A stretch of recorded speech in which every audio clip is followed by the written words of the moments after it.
his hands. "I know how a queen can die," he muttered. "They die just like other people, and some of us would rather not see it happen." "Excuse me, I just want to look at this crossbow," said Cutwell conversationally, reaching across them. "Don't mind me." "I shall go proudly to meet my destiny," said Kelly, but there was the barest flicker of uncertainty in her voice. "No, you won't. I mean, I know what I'm talking about. Take it from me. There's nothing proud about it. You just die." "Yes, but it's how you do it. I shall die nobly, like Queen Ezeriel." Mort's forehead wrinkled. History was a closed book to him. "Who's she?" "She lived in Kletch and she had a lot of lovers and she sat on a snake," said Cutwell, who was winding up the crossbow. "She meant to. She was crossed in love." "All I can remember was that she used to take baths in ass's milk. Funny thing, history," said Cutwell reflectively. "You become a queen, reign for 30 years, make laws, declare war on people, and then the only thing you get remembered for is that you smelled like yoghurt and were bitten in the—" "She's a distant ancestor of mine," snapped Kelly. "I won't listen to this sort of thing." "Will you both be quiet and listen to me?" shouted Mort. Silence descended like a shroud. Then Cutwell sighted carefully and shot Mort in the back. The night shed its early casualties and journeyed onwards. Even the wildest parties had ended, their guests lurching home to their beds, or someone's bed at any rate. Shorn of these fellow travellers, mere daytime people who had strayed out of their temporal turf, the true survivors of the night got down to the serious commerce of the dark. This wasn't so very different from Ankh-Morpork's daytime business, except that the knives were more obvious and people didn't smile so much. The shades were silent, save only for the whistled signals of thieves and the velvety hush of dozens of people going about their private business in careful silence. And, in Ham Alley, Cripple famous floating crap game was just getting underway. Welcome back, Teddy Belcher. Figures knelt or squatted around the little circle of packed earth, where War's 3 8-sided dice bounced and spun their misleading lesson in statistical probability. 3! Two falls eyes by Io. He's got you there, Hummock. This guy knows how to roll his bones. It's a knack. Hummock McGuck, a small man from one of the Hablandish tribes, whose skill at dice was famed wherever 2 men gathered together to fleece a third, picked up the dice and glared at them. He silently cursed War, whose own skill at switching dice was equally notorious among the cognoscenti, but had, apparently, failed him, wished a painful and untimely death on the shadowy player seated opposite, and hurled the dice into the mud. 21 the hard way. War scooped up the dice and handed them to the stranger. I'm listening to an audiobook. Ever so slightly. Mort He'd barely noticed the blur in War's deceptively gnarled fingers, and he'd been watching from the Discworld series. the way the things rattled in the stranger's hand and then flew out of it in a slow arc that ended with 24 little spots pointing at the stars. Some of the more streetwise in the crowd shuffled away from the stranger, because luck like that can be very unlucky in Cripple War's floating crap game. War's hand closed over the dice with a noise like the click of a trigger. All the 8s. He breathed. Such luck is uncanny in this stuff. The rest of the crowd evaporated like dew. Not jewelry? Unsympathetic-looking men who, if War had ever paid tax, would have gone down on his return as essential plant and business equipment. Maybe it's not luck, he added. Maybe it's wizarding. I most strongly resent that. We had a wizard once who tried to get rich, said War. Can't seem to remember what happened to him. Boys? We give him a good talking to. And left him in Port Passage. And in Honey Lane. And a couple other places I can't remember. The stranger stood up. The boys closed in around him. This is uncalled for. I seek only to learn. What pleasure can humans find in a mere reiteration of the laws of chance? Chance doesn't come into it. Let's have a look at him, boys. The events that followed were recalled by no living soul except the one belonging to a feral cat, one of the city's thousands, that was crossing the alley en route to a tryst. It stopped and watched with interest. The boys froze in mid-stab. Painful purple light flickered around them. The stranger pushed his hood back and picked up the dice, and then pushed them into War's unresisting hand. The man was opening and The shutting his book is mouth. written by Terry Unsuccessfully trying Pratchett. not to see what was in front of them, grinning. Throw. War managed to look down at his hand. What are the stakes? He whispered. If you win, you will refrain from these ridiculous attempts to suggest that chance governs the affairs of men. Yes, yes. And if I lose? You will wish you had won. War tried to swallow, but his throat had gone dry. I know I've had lots of people murdered. 23, to be precise. Is it too late to say I'm sorry? Such things do not concern me. Now throw the dice. War shut his eyes and dropped the dice onto the ground, too nervous even to try the special flick and twist throw. He kept his eyes shut. All the eights.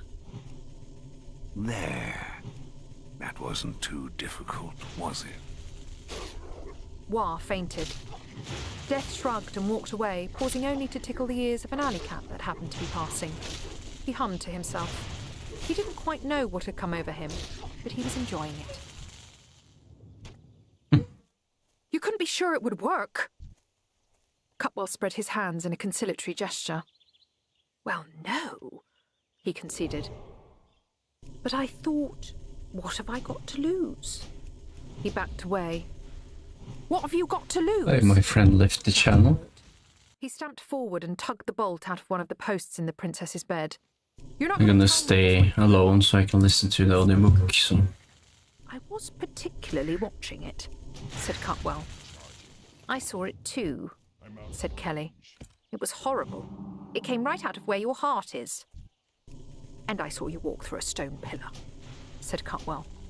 And I saw you ride straight through a window. Yes, but that was on business, declared Mort, waving his hands in the air. That wasn't every day. That's different, and...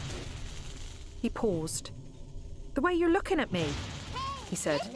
They looked at me in the same way in the inn this evening. Jävlar. What's wrong? lyssna på The audiobook. way you waved your arm straight through the post. Ja, Kelly volym faintly. 50%. Mort stared at his hand and then rapped it on the wood. See? He said. Solid. Ah, fan. Solid arm, solid wood. You said people looked at you in an inn, said Cutwell. What did you do then? Walk through the wall? No. No, I just drank this drink. I think it was called Scrumble. Whoops. Scumble? Yes, tastes like rotten apples. You'd have thought it was some sort of poison the way they kept staring. How much did you drink? Vi hänger alla efter. Said Cutwell. A pint, perhaps? I wasn't really paying much attention. Did you know Scumble is the strongest alcoholic drink between here and the Ramtops? The wizard demanded. No, no one said Mort. What's it got to do with... Klart att du. No, said Cutwell slowly. You didn't know. Det är Mulgore. Clue, isn't it? Has it got anything to do with saving the princess? Probably not. I'd like to have a look. Har inte installerat den grejen In så. that case, it's not important, said Mort firmly. He turned to Kelly, who was looking at him with the faint beginnings of admiration. I think I can help, he said.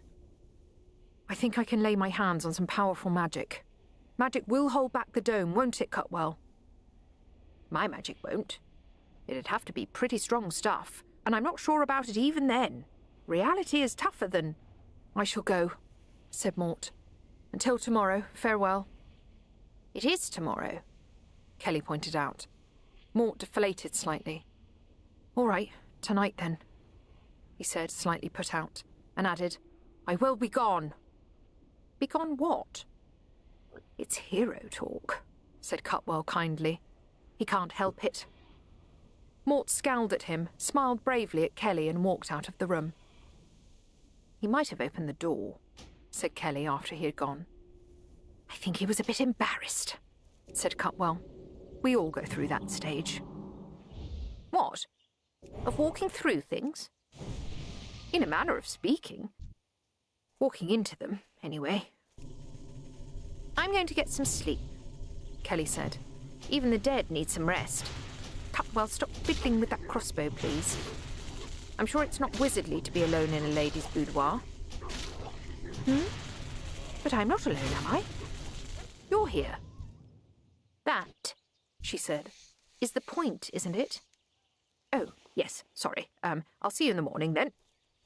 Good night, Cutwell. Shut the door behind you. The sun crept over the horizon, decided to make a run for it, and began to rise.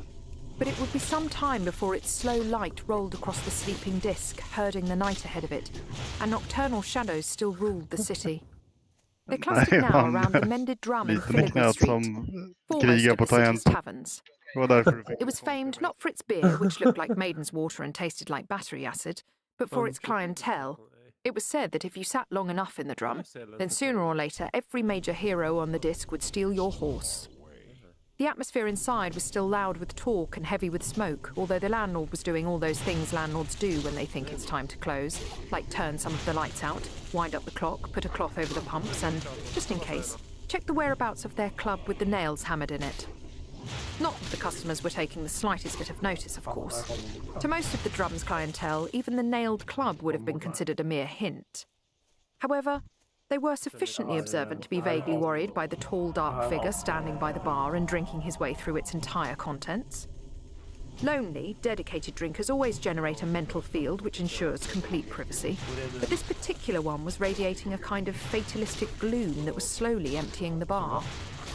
This didn't worry the barman because the lonely figure was engaged in a very expensive experiment. Every drinking place throughout the multiverse has them.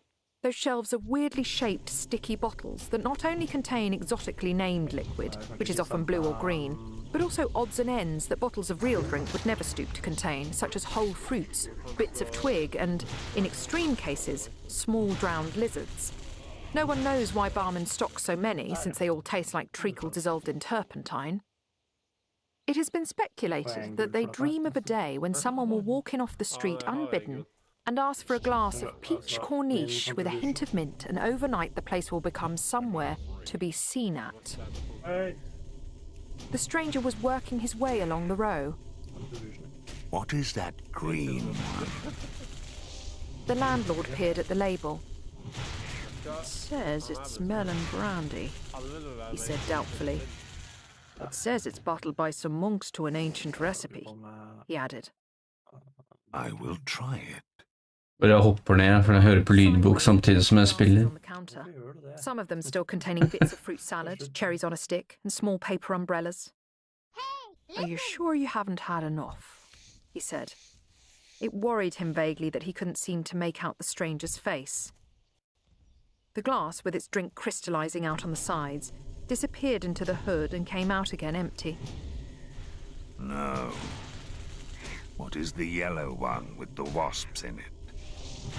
Spring cordial, it says, yes? Yes. And then the blue one with the gold flecks?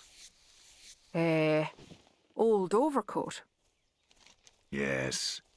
And then the second row. Which one did you have in mind? All of them. The stranger remained bolt upright, the glasses with their burdens of syrup and assorted vegetation disappearing into the hood on a production line basis. This is it, the landlord thought. This is style. This is where I buy a red jacket and maybe put some monkey nuts and a few gherkins on the counter, get a few mirrors around the place, replace the sawdust. He picked up a beer-soaked cloth and gave the woodwork a few enthusiastic wipes, spreading the drips from the cordial glasses into a rainbow smear that took the varnish off. The last of the usual customers put on his hat and staggered out, muttering to himself. I don't see the point. The stranger said. Sorry? What is supposed to happen? How many drinks have you had? 47. Just about anything, then, said the barman, And because he knew his job and knew what was expected of him when people drank alone in the small hours, he started to polish a glass with the slops cloth and said, "Your lady thrown you out, has she? Pardon? Drowning your sorrows, are you?" I have no sorrows. No, of course not. Forget I mentioned it. He gave the glass a few more wipes. "Just thought it helps to have someone to talk to," he said. The stranger was silent for a moment, thinking. Then he said, You want to talk to me? "Yes, sure. I'm a good listener." No one ever wanted to talk to me before. "That's a shame." They never invite me to parties, you know. They all hate me. Everyone hates me. I don't have a single friend. "Everyone ought to have a friend," said the barman sagely. I think "Yes?" I could be friends with the green bottle. The landlord slid the octagon bottle along the counter. Death took it and tilted it over the glass. The liquid tinkled on the rim. You drunk, I'm think, don't you? "I serve anyone who can stand upright best out of 3, said the landlord. You're absolutely right. But The stranger paused, one declamatory finger in the air. what was I saying? "You said I thought you were drunk." Ah, yes. But I can be sober any time I like. This is an experiment. And now I would like to experiment with the orange brandy again. The landlord sighed and glanced at the clock. There was no doubt that he was making a lot of money, especially since the stranger didn't seem inclined to worry about overcharging or short change. But it was getting late. In fact, it was getting so late that it was getting early. There was also something about the solitary customer that unsettled him. People in the Mended Drum often drank as though there was no tomorrow, but this was the first time he'd actually felt they might be right. I mean, what have I got to look forward to? Where's the sense in it all? What is it really all about? "Can't say, my friend. I expect you'll feel better after a good night's sleep." Sleep? Sleep? I never sleep. I'm what's name, proverbial for it. "Everyone needs their sleep. Even me," he hinted. They all hate me, you know. "Yes, you said. But it's 2:45. The stranger turned unsteadily and looked around the silent room. There's no one in the place but you and I, he said. The landlord lifted up the flap and came around the bar, helping the stranger down from his stool. I haven't got a single friend. Even cats find me amusing. A hand shot out and grabbed a bottle of Amanita liquor before the man managed to propel its owner to the door, wondering how someone so thin could be so heavy. I don't have to be drunk. Why do people like to be drunk? Is it fun? "Helps them forget about life, old chap. Now, just you lean there while I get the door open." Forget about life. Ha! Ha! "You come back any time you like. You hear?" You'd really like to see me again? The landlord looked back at the small heap of coins on the bar. That was worth a little weirdness. At least this one was a quiet one, and seemed to be harmless. "Oh, yes," he said, propelling the stranger into the street and retrieving the bottle in one smooth movement. "Drop in any time." That's the nicest thing. The door slammed on the rest of the sentence. Isabel sat up in bed. The knocking came again, soft and urgent. She pulled the covers up to her chin. Who is it? She whispered. It's me, Mort, came the hiss under the door. Let me in, please. Wait. Isabel scrambled frantically on the bedside table for the matches, knocking over a bottle of toilet water and dislodging a box of chocolates that was now mostly discarded wrappers. Once she'd got the candle alight, she adjusted its position for maximum effect, tweaked the line of her nightdress into something more revealing, and said, It's not locked. Mort staggered into the room, smelling of horses and frost and scumble. I hope, said Isabel archly, that you have not forced your way in here in order to take advantage of your position in this household. Mort looked around him. Isabel was heavily into frills. Even the dressing table seemed to be wearing a petticoat. The whole room wasn't so much furnished as lingeried. Look, I haven't got much time to mess around, he said.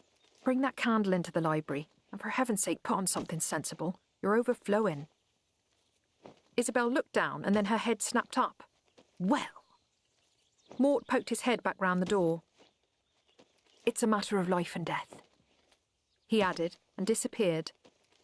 Isabel watched the door creak shut after him, revealing the blue dressing gown with the tassels that Death had thought up for her as a present last Hogswatch, and which she hadn't had the heart to throw away, despite the fact that it was a size too small and had a rabbit on the pocket. Finally, she swung her legs out of bed, slipped into the shameful dressing gown, and padded out into the corridor. Mort was waiting for her. Won't Father hear us? She said. He's not back. Come on. How can you tell? The place feels different when he's here. It's like the difference between a coat when it's being worn and when it's hanging on a hook. Haven't you noticed? What are we doing that's so important? Mort pushed open the library door. A gust of warm, dry air drifted out, and the door hinges issued a protesting creak. We're going to save someone's life, he said. A princess, actually. Isabel was instantly fascinated. A real princess? I mean, can she feel a pea through a dozen mattresses? Can she? Mort felt a minor worry disappear. Oh. Yes. I thought Albert had got it wrong. Are you in love with her? Mort came to a standstill between the shelves, aware of the busy little scritchings inside the book covers. It's hard to be sure, he said. Do I look it? You look a bit flustered. How does she feel about you? Don't know. Ah, said Isabel knowingly in the tones of an expert. Unrequited love is the worst kind. It's probably not a good idea to go taking poison or killing yourself, though, she added thoughtfully. What are we doing here? Do you want to find her book to see if she marries you? I've read it and she's dead, said Mort. But only technically. I mean, not really dead. Good. Otherwise that would be necromancy. What are we looking for? Albert's biography. What for? I don't think he's got one. Everyone's got one. Well, he doesn't like people asking personal questions. I looked for it once and I couldn't find it. Albert by itself isn't much to go on. Why is he so interesting? Isabel lit a couple of candles from the one in her hand and filled the library with dancing shadows. I need a powerful wizard and I think he's one. What? Albert? Yes, only we're looking for Alberto Malik. He's more than 2,000 years old, I think. What? Albert? Yes, Albert. He never wears a wizard's hat, said Isabel doubtfully. He lost it. Anyway, the hat isn't compulsory. Where do we start looking? Well, if you're sure, the stack, I suppose. That's where Father puts all the biographies that are more than 500 years old. It's this way. She led the way past the whispering shelves to a door set in a cul-de-sac. It opened with some effort, and the groan of the hinges reverberated around the library. Mort fancied for a moment that all the books paused momentarily in their work just to listen. Steps slid down into the velvet gloom. There were cobwebs and dust, and air that smelled as though it had been locked in a pyramid for 1,000 years. People don't come down here very often, said Isabel. I'll lead the way. Mort felt something was owed. I must say, he said, you're a real brick. You mean pink, square and dumpy? You really know how to talk to a girl, my boy. Mort, said Mort automatically. The stack was as dark and silent as a cave deep underground. The shelves were barely far enough apart for one person to walk between them, and towered up well beyond the dome of candlelight. They were particularly eerie because they were silent. There were no more lives to write. The books slept. But Mort felt that they slept like cats, with one eye Why open. can't I find any broken tools from these guys? Said Isabel, whispering. If you go far enough along the shelves, the books run out, and there's clay tablets and lumps of stone and animal skins, and everyone's called Ugg and Zog. The silence was almost tangible. Mort could feel the books watching them as they tramped through the hot, silent passages. Everyone who had ever lived was here somewhere. Right back to the first people that the gods had baked out of mud or whatever. They didn't exactly resent him. They were just wondering about why he was here. Did you get past Ugg and Zog? He hissed. There's a lot of people be very interested to know what's there. I got frightened. It's a long way and I didn't have enough candles. Pity. Isabel stopped so sharply that Mort cannoned into the back of her. This would be about the right area, she said. What now? Mort peered at the faded names on the spines. They don't seem to be in any order, he moaned. They looked up. They wandered down a couple of side alleys. They pulled a few books off the lower shelves at random, raising pillows of dust. This is silly, said Mort at last. There's millions of lives here. Chances of finding his are worse than... Isabel laid her hand against his mouth. Listen. Mort mumbled a bit through her fingers and then got the message. He strained his ears, striving to hear anything above the heavy hiss of absolute silence. And then he found it. A faint, irritable scratching. High, high overhead, somewhere in the impenetrable darkness of the cliff of shelves, a life was still being written. They looked at each other, their eyes widening. Then Isabel said, We passed a ladder back there, on wheels. The little casters on the bottom squeaked as Mort rolled it back. The top end moved too, as if it was fixed to another set of wheels somewhere up in the darkness. Right, he said. Give me the candle, and if the candle's going up, then so am I, said Isabel firmly. You stop down here and move the ladder when I say, and don't argue. Might be dangerous up there, said Mort gallantly. It might be dangerous down here, Isabel pointed out. So I'll be up the ladder with the candle, thank you. She set her foot on the bottom rung and was soon no more than a frilly shadow outlined in a halo of candlelight that soon began to shrink. Mort steadied the ladder and tried not to think of all the lives pressing in on him. Occasionally a meteor of hot wax would thump into the floor beside him, raising a crater in the dust. Isabel was now a faint glow far above, and he could feel every footstep as it vibrated down the ladder. She stopped. It seemed to go on for quite a long time. Then her voice floated down, deadened by the weight of silence around them. Mort, I found it. Good, bring it down. Mort, you were right. OK, thanks, now bring it down. Yes, Mort, but which one? Don't mess about, that candle won't last much longer. Mort! What? Mort, there's a whole shelf. Now it really was dawn. That cusp of the day that belonged to no one except the seagulls in Moorpork docks, the tide that rolled in up the river, and a warm turnwise wind that added a smell of spring to the complex odour of the city. Death sat on a bollard looking out to sea. He had decided to stop being drunk. It made his head ache. He'd tried fishing, dancing, gambling, and drink, allegedly 4 of life's greatest pleasures. I wasn't sure that he saw the point. Food he was happy with. Death liked a good meal as much as anyone else. He couldn't think of any other pleasures of the flesh. Or, rather, he could, but they were, well, fleshy, and he couldn't see how it would be possible to go about there without some major bodily restructuring, which he wasn't going to contemplate. Besides, humans seemed to leave off doing them as they grew older, so presumably they couldn't be that attractive. Death began to feel that he wouldn't understand people as long as he lived. The sun made the cobbles steam, and Death felt the faintest tingling of that little springtime urge that can send 1,000 tons of sap pumping through 50 feet of timber in a forest. The seagulls swooped and dived around him. A one-eyed cat, down to its 8th life and its last ear, emerged from its lair in a heap of abandoned fish boxes, stretched, yawned, and rubbed itself against his legs. The breeze, cutting through Ank's famous smell, brought a hint of spices and fresh bread. Death was bewildered. He couldn't fight it. He was actually feeling glad to be alive, and very reluctant to be death. That must be sickening for something, he thought. Mort eased himself up the ladder alongside Isabel. It was shaky but seemed to be safe. At least the height didn't bother him. Everything below was just blackness. Some of Albert's earlier volumes were very nearly falling apart. He reached out for one at random, feeling the ladder tremble underneath them as he did so, brought it back and opened it somewhere in the middle. "Move the candle this way," he said. "Can you read it?" "Sort of."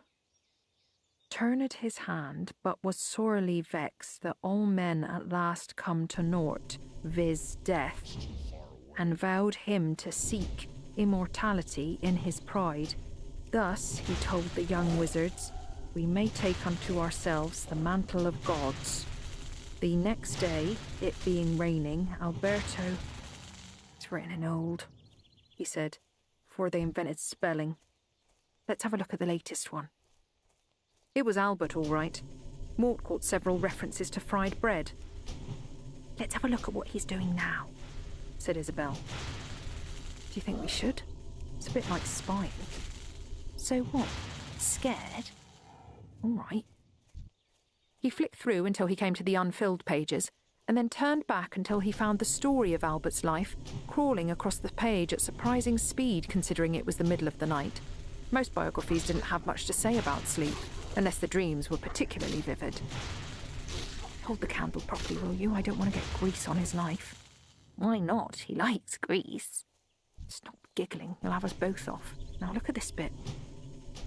He crept through the dusty darkness of the stack, Isabel read, his eyes fixed on the tiny glow of candlelight high above. Prying, he thought, poking away at things that shouldn't concern them. The little devils. Mort, shut up, I'm reading. Soon put a stop to this. Albert crept silently to the foot of the ladder, spat on his hands and got ready to push. The master would never know. He was acting strange these days, and it was all that lad's fault, and... Mort looked up into Isabel's horrified eyes. Then the girl took the book out of Mort's hand, held it at arm's length while her gaze remained fixed woodenly on his, and let it go. Mort watched her lips move, and then realised that he, too, was counting under his breath. 3, 4...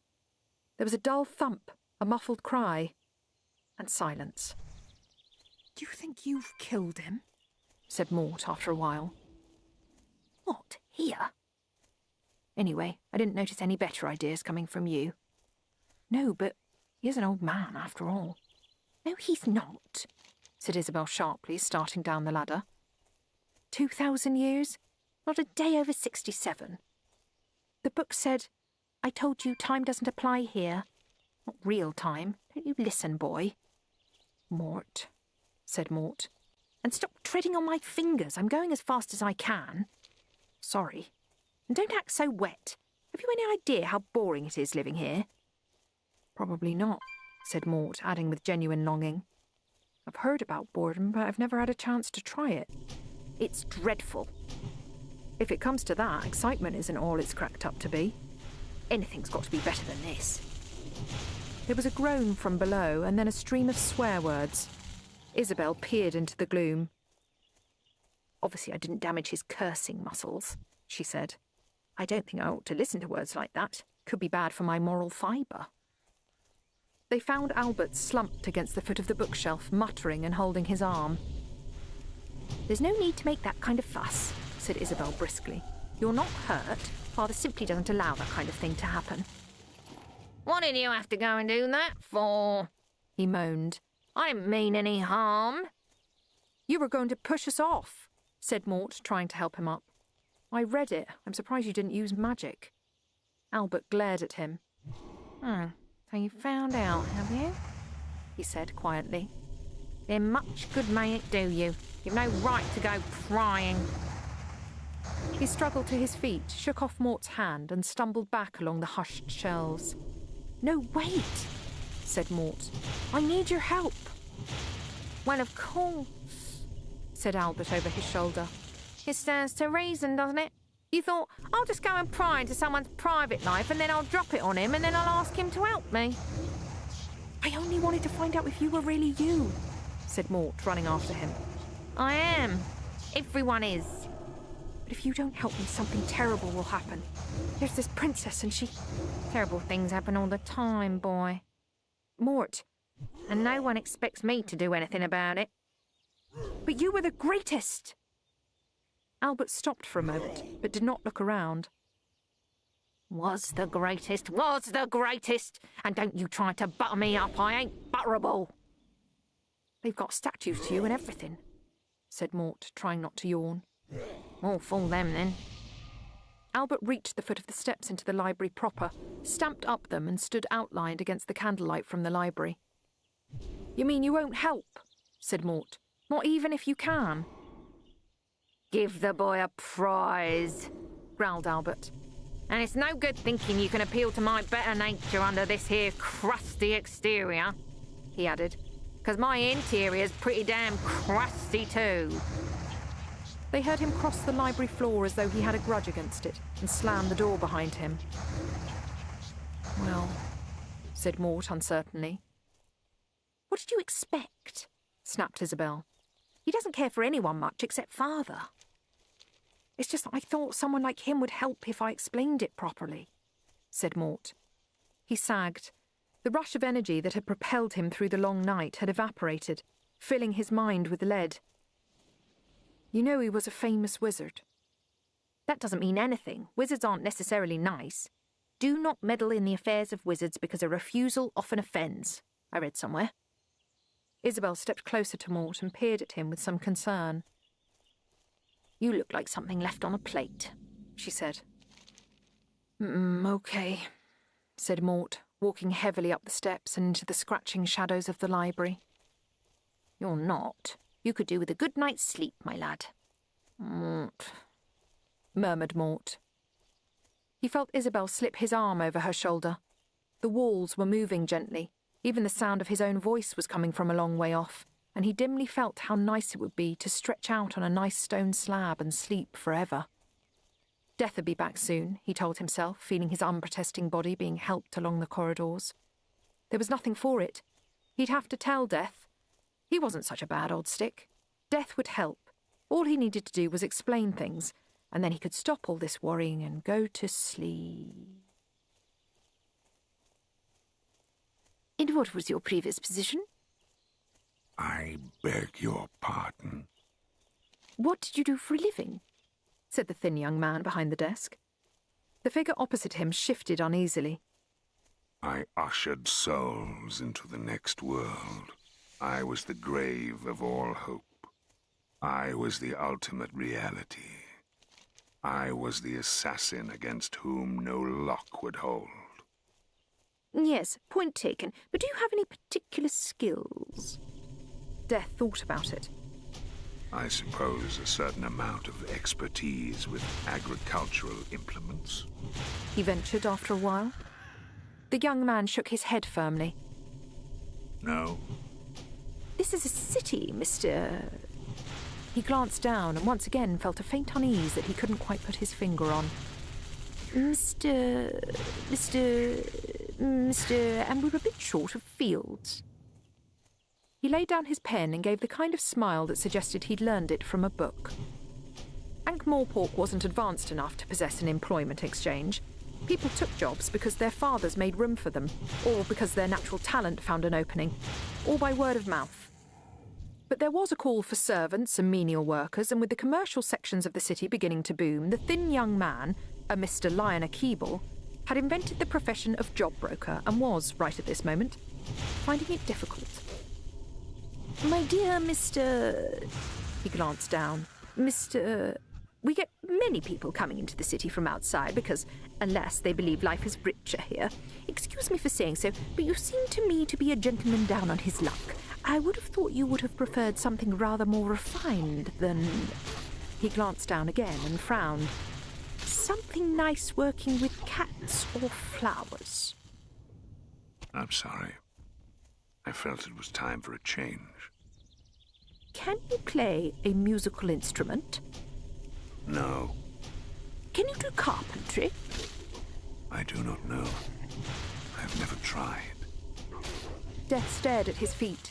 He was beginning to feel deeply embarrassed. Keeble shuffled the paper on his desk and sighed. I can walk through walls. Death volunteered, aware that the conversation had reached an impasse. Keeble looked up brightly. I'd like to see that, he said. That could be quite a qualification. Right. Death pushed his chair back and stalked confidently towards the nearest wall. Ouch. Keeble watched expectantly. Go on then, he said. This is an ordinary wall, is it? I assume so. I'm not an expert. It seems to be presenting me with some difficulty. So it would appear. What do you call the feeling of being very small and hot? Keeble twiddled his pencil. Pygmy? Begins with an M. Embarrassing? Yes. Said Death. I mean, yes. It would seem that you have no useful skill or talent whatsoever, he said. Have you thought of going into teaching? Death's face was a mask of terror. Well, it was always a mask of terror, but this time he meant it to be. You see, said Keeble kindly, putting down his pen and steepling his hands together. It's very seldom I ever have to find a new career for an... What was it again? Anthropomorphic personification. Oh, yes. What is that exactly? Death had had enough. This. He said. For a moment, just for a moment, Mr. Keeble saw him clearly.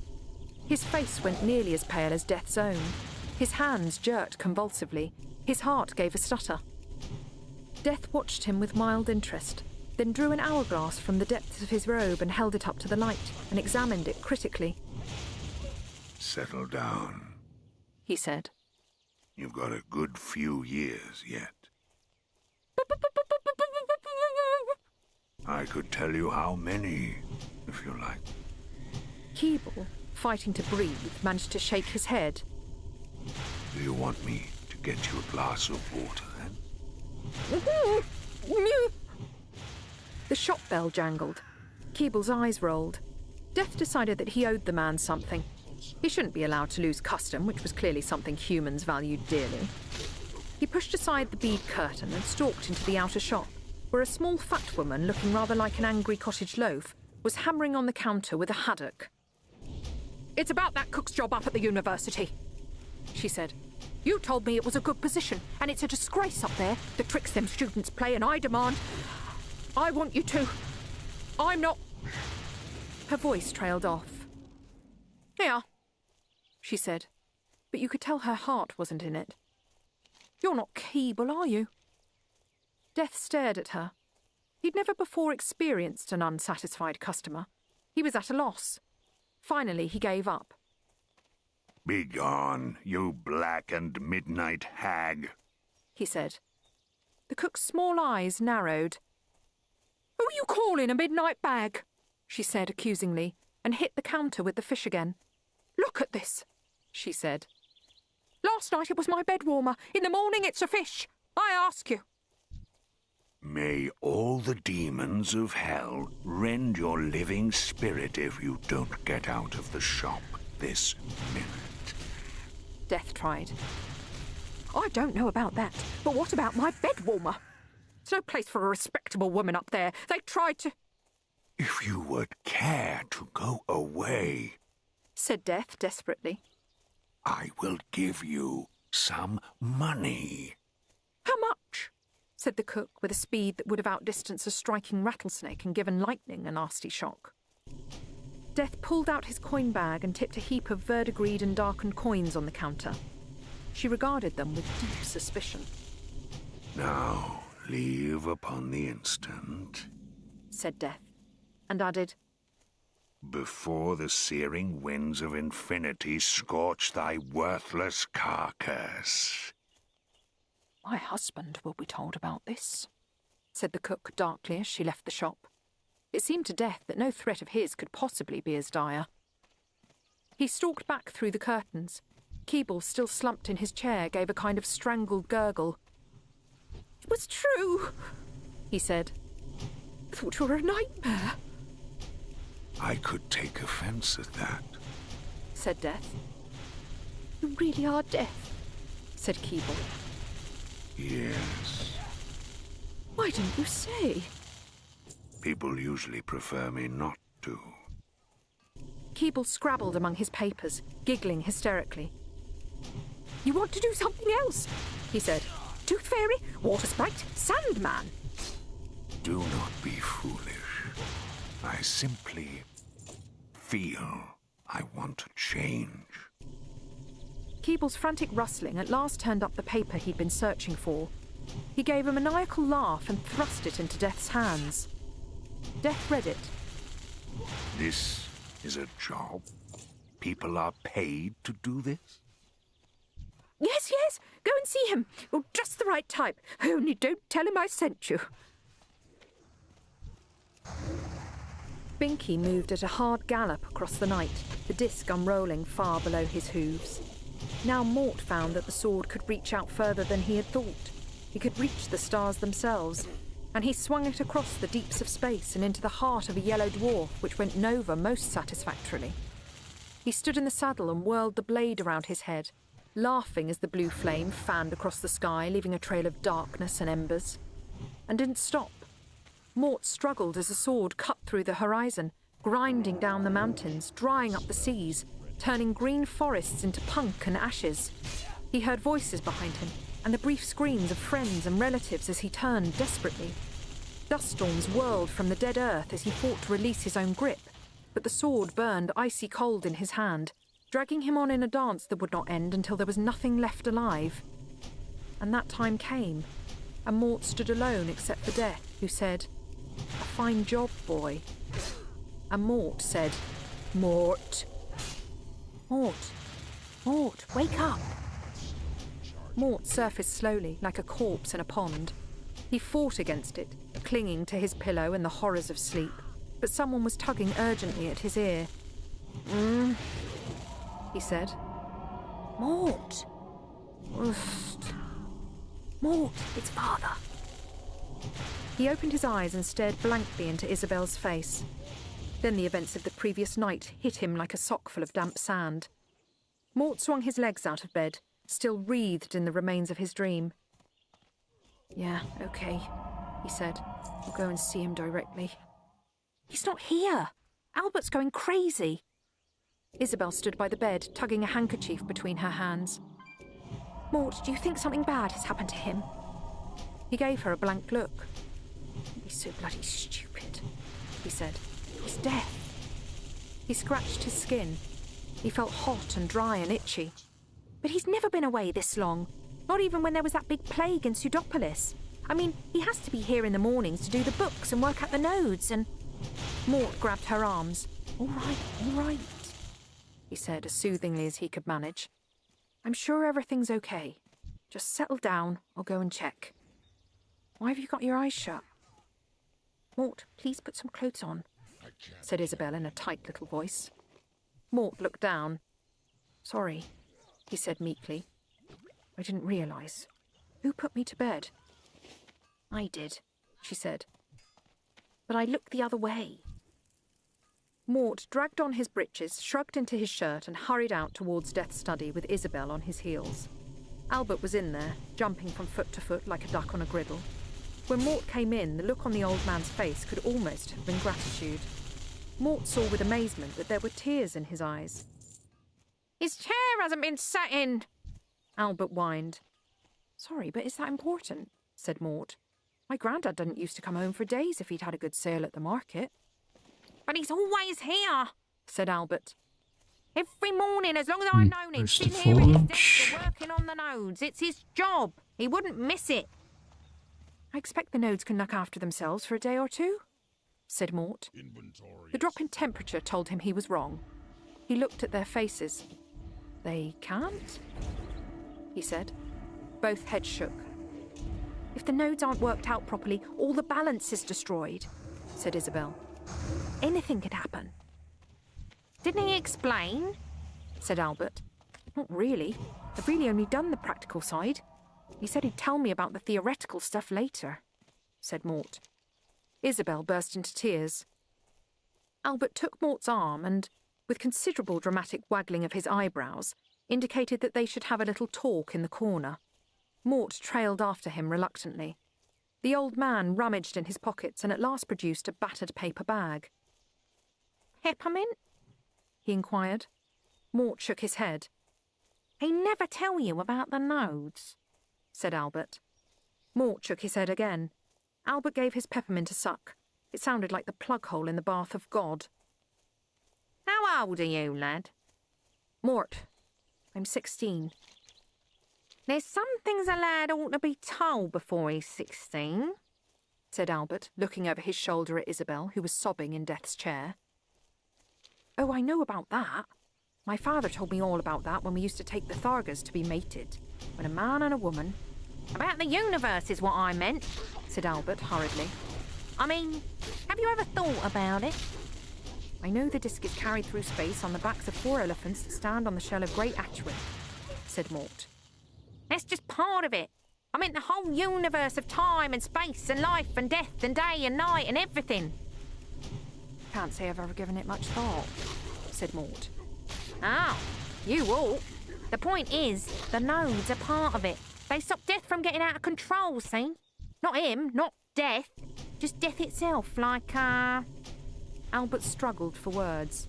Like, death should come exactly at the end of life, see, and not before or after. And the nodes have to be worked out so that the key figures... You're not taking this in, are you? Sorry. They've got to be worked out, said Albert flatly. And then the correct lives have got to be got. The hourglasses, you call them. The actual duty is the easy job. Can you do it? No. Can you? No. Albert sucked reflectively at his peppermint. That's the whole world in the Gippo, then, he said. Look, I can't see why you're so worried. I expect he's just got held up somewhere, said Mort. But it sounded feeble even to him. It wasn't as though people buttonholed Death to tell him another story, or clapped him on the back and said things like, "You've got time for a quick half in there, my old mate, no need to rush off home." Or invited him to make up a Skittles team and come out for a Clatchian takeaway afterwards, or... It struck Mort with sudden, terrible poignancy that Death must be the loneliest creature in the universe. In the great party of creation, he was always in the kitchen. I'm sure I don't know what's come over the master lately, mumbled Albert. Out of the chair, my girl. Let's have a look at these nodes. They opened the ledger. They looked at it for a long time. Then Mort said, "What do all those symbols mean?"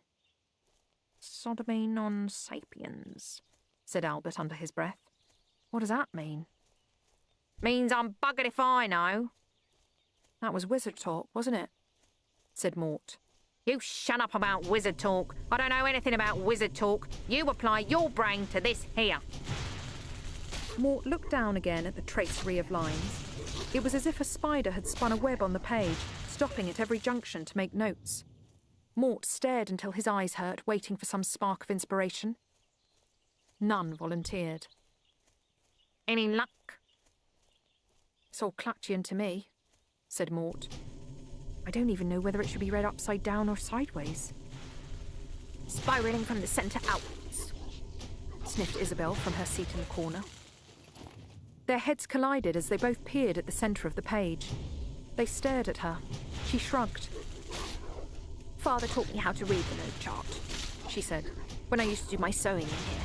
He used to read bits out. You can help, said Mort. No, said Isabel. She blew her nose. What do you mean, no? Growled Albert. This is too important for any flighty... I mean, said Isabel in razor tones, that I can do them and you can help. The Ankh-Morpork Guild of Merchants has taken to hiring large gangs of men with ears like fists and fists like large bags of walnuts, whose job it is to re-educate those misguided people who publicly fail to recognise the many attractive points of their fine city. For example, the philosopher Cat Roaster was found floating face downward in the river within hours of uttering the famous line, "When a man is tired of Ankh-Morpork, he is tired of ankle-deep slurry." Therefore, it is prudent to dwell on one, of the very many, of course, on one of the things that makes Ankh-Morpork renowned among the great cities of the multiverse. This is its food. The trade routes of half the disk pass through the city or down its rather sluggish river. More than half the tribes and races of the disk have representatives dwelling within its sprawling acres. In Ankh-Morpork, the cuisines of the world collide.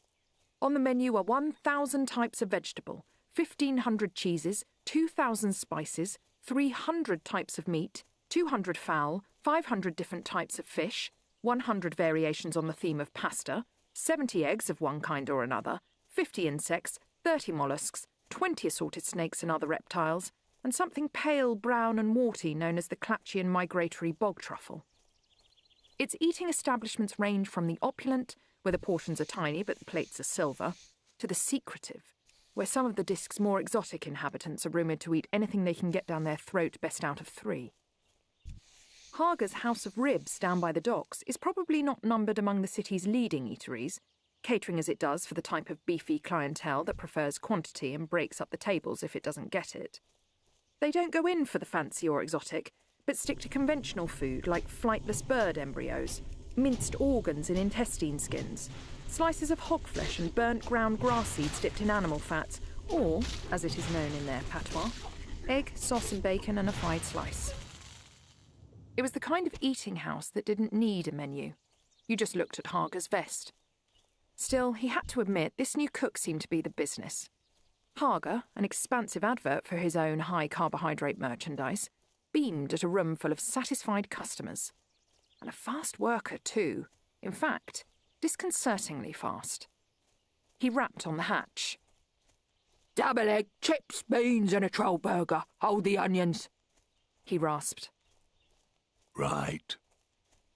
The hatch slid up a few seconds later and 2 plates were pushed through. Hager shook his head in gratified amazement. It had been like that all evening. The eggs were bright and shiny, the beans glistened like rubies, and the chips were the crisp golden brown of sunburned bodies on expensive beaches. Hager's last cook had turned out chips like little paper bags full of pus. Hager looked around the steamy cafe. No one was watching him. He was going to get to the bottom of this. He rapped on the hatch again. "Alligator sandwich," he said, "and make it snap." The hatch shot up. After a few seconds to pluck up enough courage, Hager peered under the top slice of the long sarnie in front of him. He wasn't saying that it was alligator, and he wasn't saying it wasn't. He knuckled the hatch again. "OK," he said. "I'm not complaining. I just want to know how you did it so fast."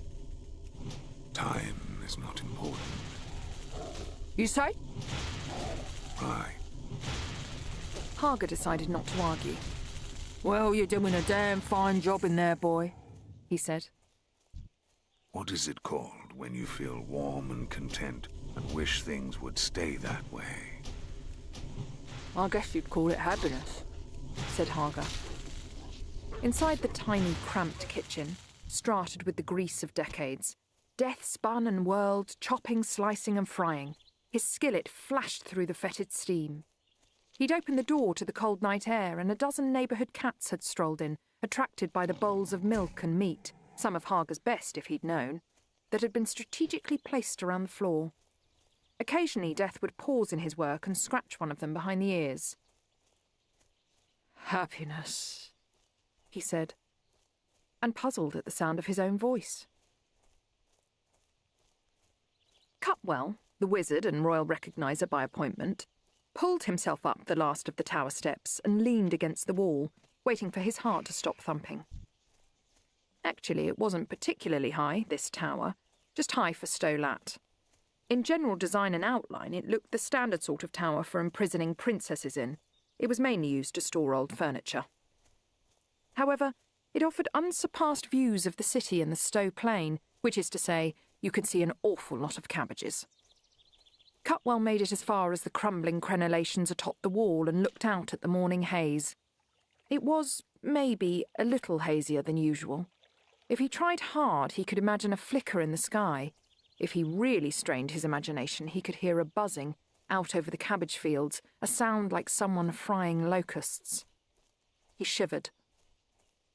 At a time like this, his hands automatically patted his pockets and found nothing but half a bag of jelly babies melted into a sticky mass and an apple core. Neither offered much consolation. What Cutwell wanted was what any normal wizard wanted at a time like this, which was a smoke. He'd have killed for a cigar and would have gone as far as a flesh wound for a squashed dog end. He pulled himself together. Resolution was good for the moral fibre.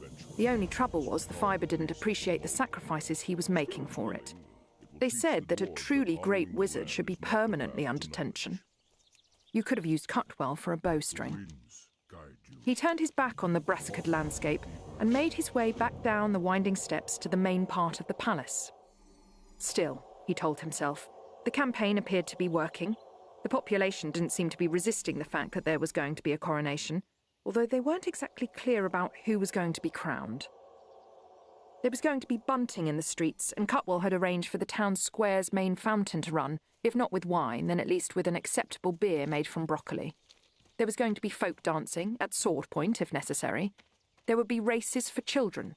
There would be an ox roast. The royal coach had been regilded, and Cutwell was optimistic that people could be persuaded to notice it as it went by.